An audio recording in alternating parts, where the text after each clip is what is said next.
अथ चतुर्थोऽध्यायः। राजोवाच देवासुरनृणां सर्गो नागानां मृगपक्षिणां सामासिकस्त्वया प्रोक्तो यस्तु स्वायम्भुवेन्तरे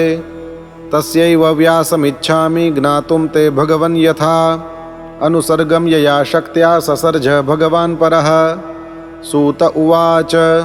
इति सम्प्रश्नमाकर्ण्य राजर्षिर्बादरायणिः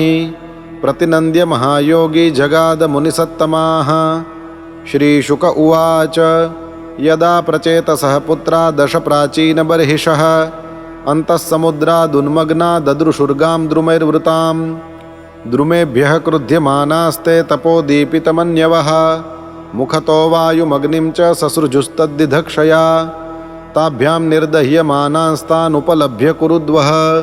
राजोवाच महान् सोमो मन्युं प्रशमयन्निव माद्रुमेभ्यो महाभागा दीनेभ्यो द्रोग्धुमर्हथ विवर्धयिषवो यूयं प्रजानां पतय स्मृताः। अहो प्रजापतिपतिर्भगवान् हरिरव्ययः वनस्पतिनोषधीश्च ससर्जोर्जमिषं विभुः अन्नं चराणामचरा ह्यपदः पादचारिणाम् अहस्ताहस्तयुक्तानां द्विपदां च चतुष्पदः यूयं च पित्रान् वादिष्टा देवदेवेन चानघाः प्रजासर्गाय हि कथं वृक्षान् निर्दग्धुमर्हथ आतिष्ठत सतां मार्गं कोपं यच्छत दीपितं पित्रा पितामहेनापि जुष्टं वः प्रपितामहैः तोकानां पितरौ बन्धुदृशः पक्ष्मस्त्रियाः पतिः पतिः प्रजानां भिक्षूणां गृह्यज्ञानां बुधः सुहृत्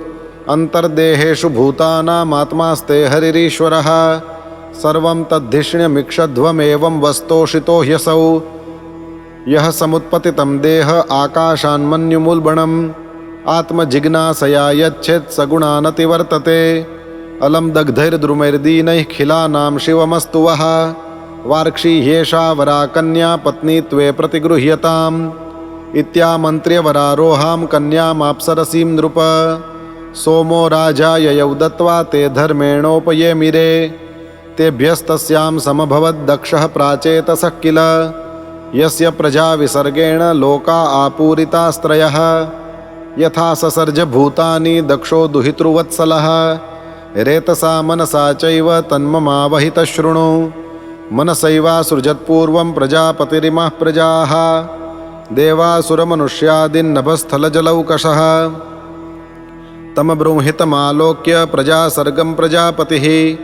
विन्ध्यपादानुपव्रज्य सोचरद्दुष्करं तपः तत्राघमर्षणं नाम तीर्थं पापहरं परम् उपस्पृश्यानुसवनं तपसा तोषयद्धरिम् अस्तौषिद्धंसगुह्येन भगवन्तमधोक्षजं तुभ्यं तदभिधास्यामि कस्यातुष्यद्यतो हरिः।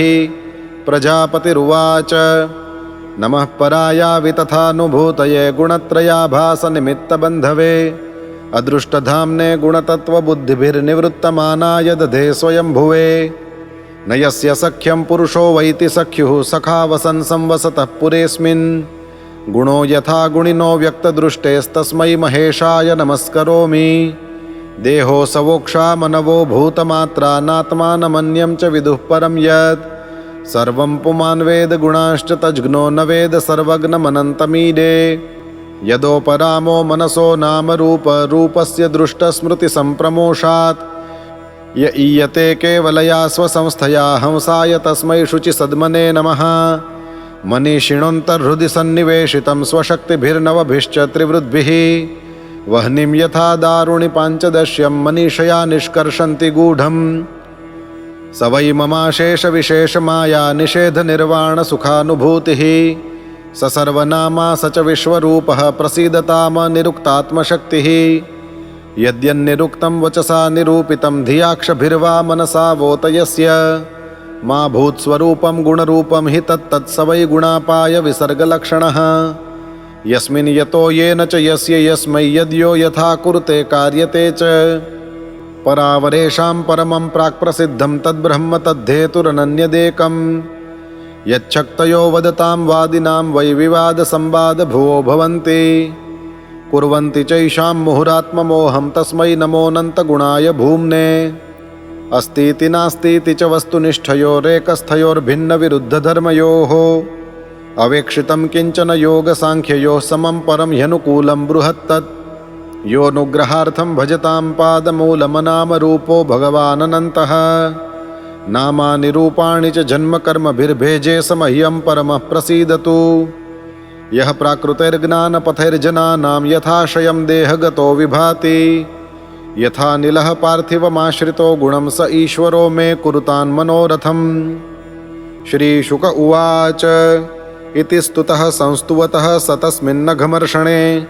आविरासीत् कुरुश्रेष्ठ भगवान् भक्तवत्सलः कृतपादः सुपर्णांसे प्रलम्बाष्टमहाभुजः चक्रशङ्खासि चर्मेषु धनुः पाशगदाधरः पीतवासा घनश्यामः प्रसन्नवदने क्षणः वनमाला निवीताङ्गो लसच्छ्रीवत्सकौस्तुभः महाकिरीटकटकः स्फुरन्मकरकुण्डलः काञ्च्यङ्गुलीयवलयनूपुराङ्गदभूषितः त्रैलोक्यमोहनं रूपं बिभ्रत्त्रिभुवनेश्वरः वृतो नारदनन्दाद्यैः पार्षदैः सुरयूथपैः स्तूयमानोऽनुगायद्भिः सिद्धगन्धर्वचारणैः रूपं तन्महदाश्चर्यं विचक्ष्यागतसाध्वसः ननामदण्डवद्भूमौ प्रहृष्टात्मा प्रजापतिः न किञ्चनोदीरयितुमशकत्तीव्रया मुदा आपूरितमनोद्वारे हृदिन्यैव निर्जरैः तं तथा वनतं भक्तं प्रजाकामं प्रजापतिं चित्तग्नः सर्वभूतानामिदमाह जनार्दनः। श्रीभगवानुवाच प्राचेतस महाभाग संसिद्धस्तपसा भवान् यच्छ्रद्धया मत्परया मयि भावं परं गतः प्रीतोऽहं ते प्रजानाथ यत्ते स्योद्बृंहणं तपः ममैष कामो भूतानां यद्भूयासुर्विभूतयः ब्रह्मा भवो भवन्तश्च मनवो विबुधेश्वराः विभूतयो मम ह्येता भूतानां भूतिहेतवः तपो मे हृदयं ब्रह्मंस्तनुर्विद्या क्रियाकृतिः अङ्गानि क्रतवो जाता धर्म आत्मा सवस्सुराः अहमेवा समेवाग्रे नान्यत् किञ्चान्तरं बहिः संज्ञानमात्रमव्यक्तं प्रसुप्तमिव विश्वतः मय्यनन्तगुणेनन्ते गुणतो गुणविग्रहः यदासीत् तत एवाद्यः स्वयंभूः समभूदजः स वै यदा महादेवो मम वीर्योपबृंहितः मेनेऽखिलमिवात्मानमुद्यतः सर्गकर्मणि अथ मे भिहितो देवस्तपोतप्य तदारुणम् नवविश्वसृजो युष्मान् येनादावसृजद्विभुः एषा पञ्चजनस्याङ्गदुहिता वै प्रजापतेः असिक्नी नाम पत्नीत्वे प्रजेश प्रतिगृह्यतां मिथुनव्यवाय धर्मस्त्वं प्रजासर्गमिमं पुनः मिथुनव्यवाय धर्मिण्यां भूरिशो भावयिष्यसि त्वत्तोधस्तात् प्रजाः सर्वा मिथुनीभूय मायया मदीयया भविष्यन्ति हरिष्यन्ति च मे बलिम्। श्रीशुक उवाच इत्युक्त्वा मिषतस्तस्य भगवान् विश्वभावनः स्वप्नोपलब्धार्थ इव तत्रैवान्तर्दधे हरिः इति श्रीमद्भागवते महापुराणे पारमहंस्यां संहितायां षष्ठस्कन्धे चतुर्थोऽध्यायः।